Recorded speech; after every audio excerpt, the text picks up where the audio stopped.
What's up sa inyo mga kadudes? At ngayon tayo magpapalipad tayo ng drone.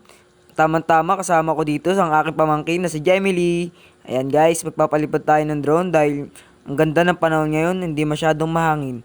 Kaya kayo magpapalipad ng drone para matesting namin to. Kasi nakaraan namin to binili sa Shopee.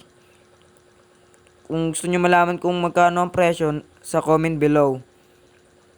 At ngayon guys, magpapalipad na tayo. Start now! Ayan guys, hanap tayo ng hindi ma-wire. At ayun na nga, magpapalipad na nga tayo. Noong unang flight ko, ay nagloko ang aking drone. Nagiba ang kanyang mode. Kasi, ayan, palpak po siya ang kanyang mode. Kaya, itry pa natin siya susunod na second flight. At ayun na mga kadudes, itry natin ulit siya. Kasi nung una, nagiba ang kanyang mode. Kaya, pinipindot ko para mamatay. Dahil hindi siya makontrol ng kanyang remote.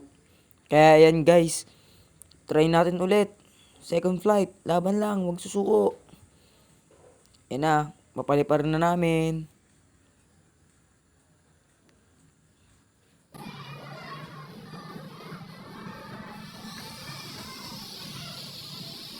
Lipad na yan.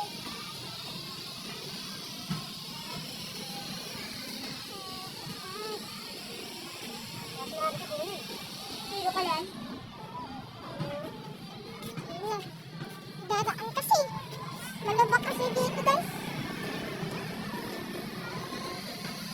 Kami dito. Uy, bumaksak ako.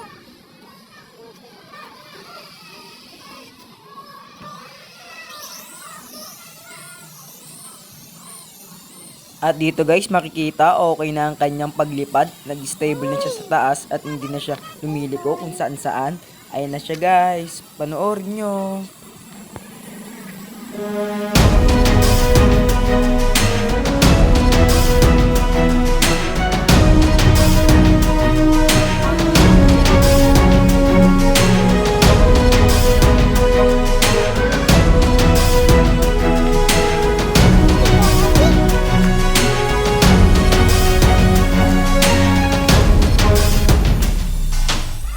At dito na magtatapos ang aming video. Bye bye guys. Huwag niyo kalimutan mag-subscribe. Bye bye.